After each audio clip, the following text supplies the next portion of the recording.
Bueno, buenos días a todos y a todas.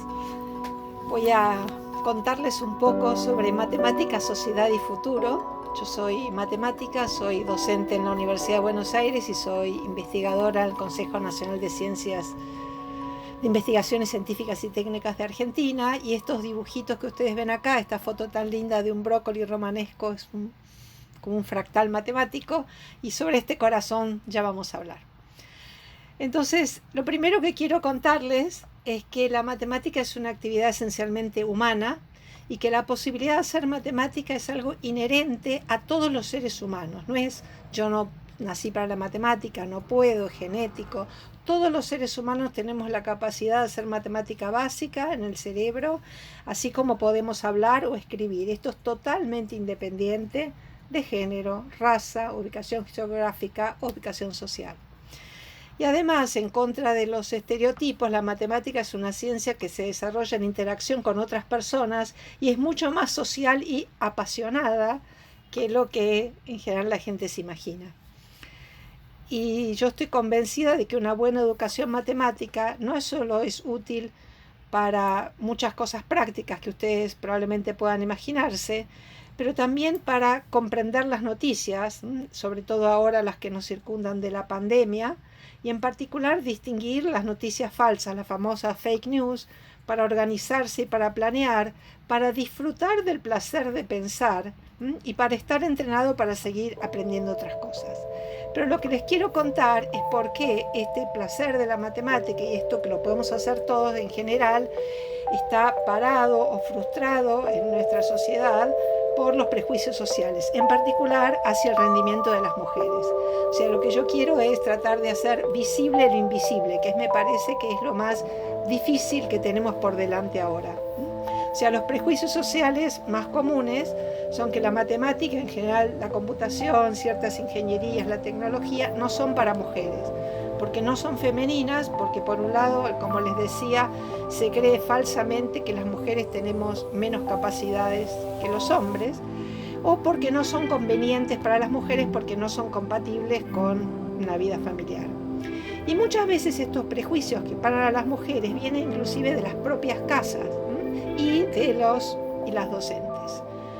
En este momento ya en casi todo el mundo, no en todo, pero en grandes partes del mundo, por lo menos en Latinoamérica, las discriminaciones groseras hacia las mujeres son cada vez más visibles y ya no pueden suceder, al menos de la misma manera.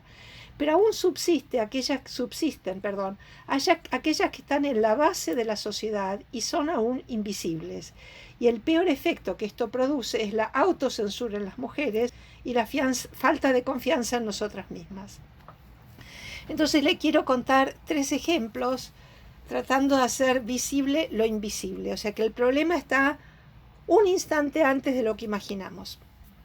Esto que puse aquí de las charlas pop es una idea excelente que tuvieron en la Facultad de Ciencias Exactas y Naturales donde yo trabajo, donde hay muchísimas carreras científicas.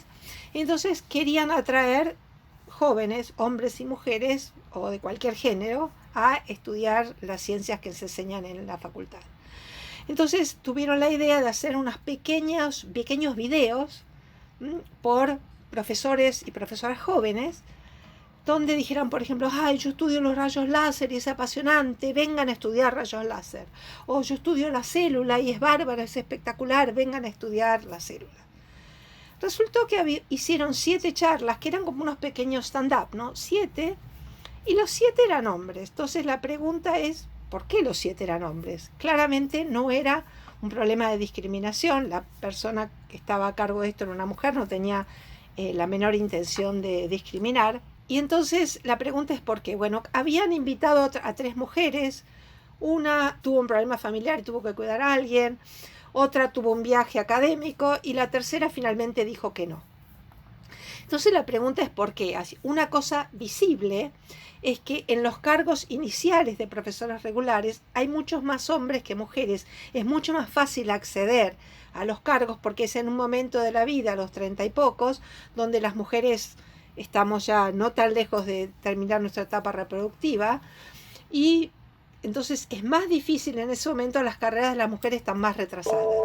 Pero algo que es menos visible es lo siguiente. Esta idea de las charlas pop, de pararse y decirse, hagan como yo, hagan lo que yo hago, es una cosa masculina en la sociedad. O sea, las mujeres no nos pararíamos a decir, hagan como yo hago, lo que yo hago es espectacular.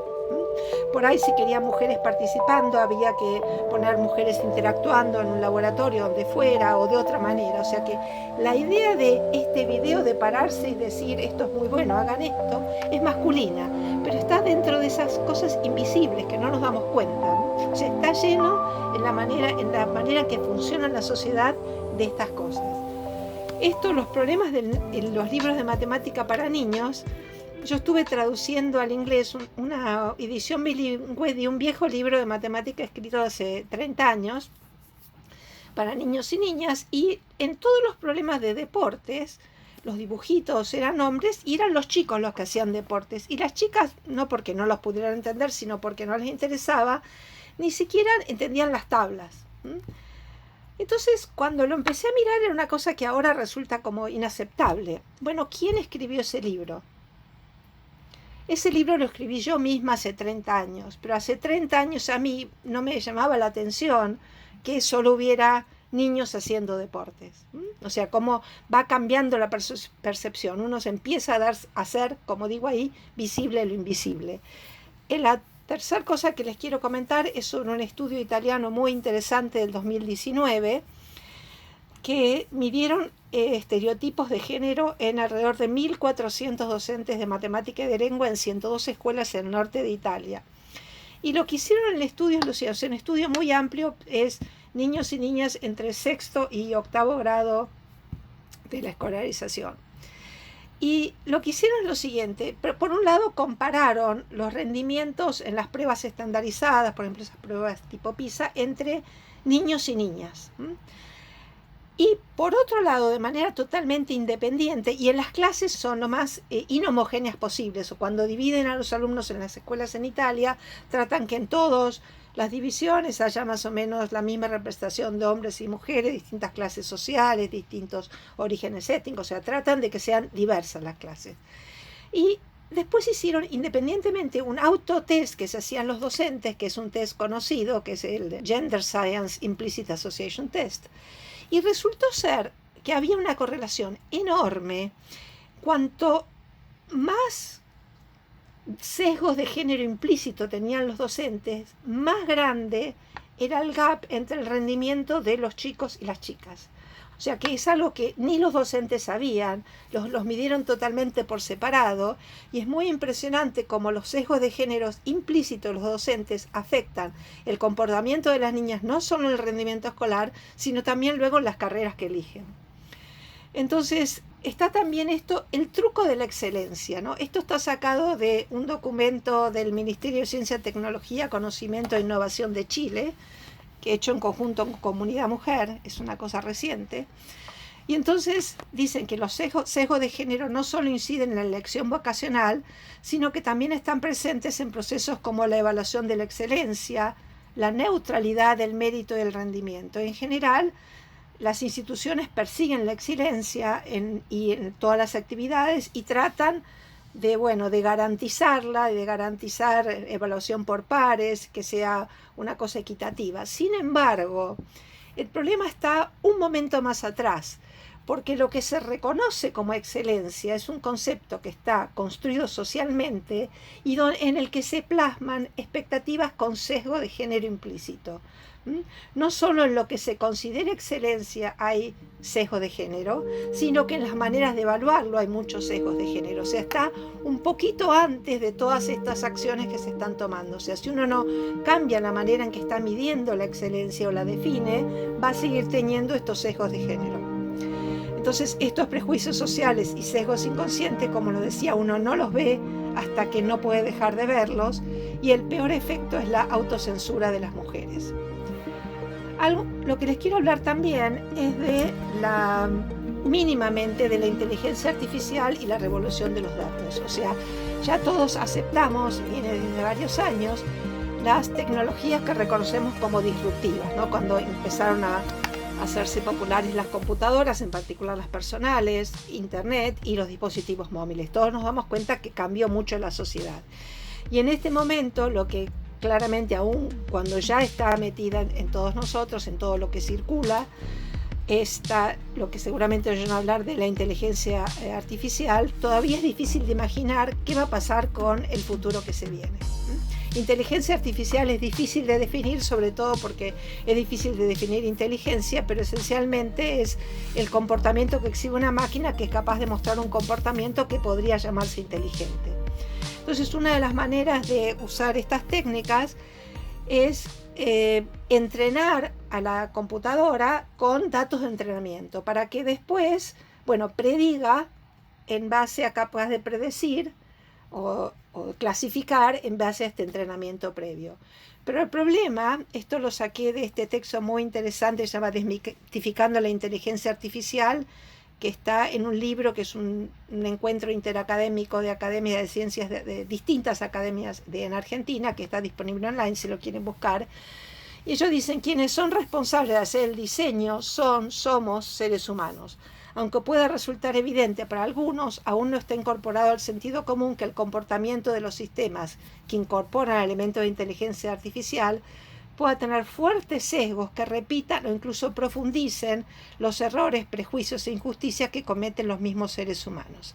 Entonces les quiero mostrar un poquitito, simplemente una imagen, porque dicen que una imagen vale más que 1000 palabras. O sea, hay muchos ejemplos, no tengo tiempo de contarle, ejemplos donde se amplifican estas desigualdades de género y donde se diagnostica médicamente mal si no están balanceados los datos de entrada, y donde, se clasifican mal imágenes y se manipula a la gente en las redes sociales. Les quiero hablar de un poquito de esto. Entonces, esta figura que ustedes ven aquí a la derecha, o sea, todos la vemos, ¿no? Yo veo las líneas así, no como combadas, ¿no? Están las de arriba así, las de abajo para arriba, ustedes la ven, ¿cierto? Bueno, en estas líneas resulta que son totalmente rectas. Y fíjense que aunque yo les esté indicando que estas líneas son rectas, yo las sigo viendo curvadas y yo creo que ustedes también. Ese es el problema, o sea, el cerebro, porque es una cosa que es necesario para vivir, tiene prejuicios, o sea, este animal es peligroso, ve las cosas como imagina que las tiene que ver. Entonces, el problema con las noticias falsas era un chiste, pero que es así, que alguien estaba mirando una noticia falsa y otra persona le dice, pero eso es falso. Entonces la primera le responde, ¿cómo va a ser falso si está de acuerdo con lo que yo pienso? Entonces es muy difícil reconocer, aún lo estamos mirando acá, reconocer que es derecho, porque la seguimos viendo curvada y las cosas que nuestro cerebro acumuló previamente es que si tiene estos blancos y negros de acá, tiene que ser curvada. Y aun cuando sabemos lo que descubrieron para manejarnos con las redes sociales, es que somos seres mucho más irracionales que lo que creemos, ¿no? Aunque nuestro raciocinio nos esté diciendo que son líneas rectas, nuestro cerebro nos impulsa a seguir viendo las curvadas. Quería contarles, por ejemplo, que un auto que se automaneja, autónomo, los automóviles autónomos son robots que manejan, y hay muchos dilemas éticos que a mí me hicieron a recordar a estos relatos de Asimov muy interesantes de 1950 que espero tener otra oportunidad para contarles. También les quería contar que la razón por la que no hay más científicas mujeres liderando es la misma por la que no hay más mujeres emprendedoras y empresarias. Esto lo saqué de una charla que dio Andrea Grobo-Copatella en una serie que se llama Antropoceno, que también la pueden encontrar en internet. Y también les quería contar que en este corazón hay matemática para dibujar, para que la computadora lo dibuja esa ecuación matemática que a todos no nos parece muy bello, mucho menos que el corazón. Y en gran parte de lo que nos rodea, en nuestros teléfonos celulares, en todo lo que está alrededor, tenemos la matemática por todos lados. Bueno, muchas gracias.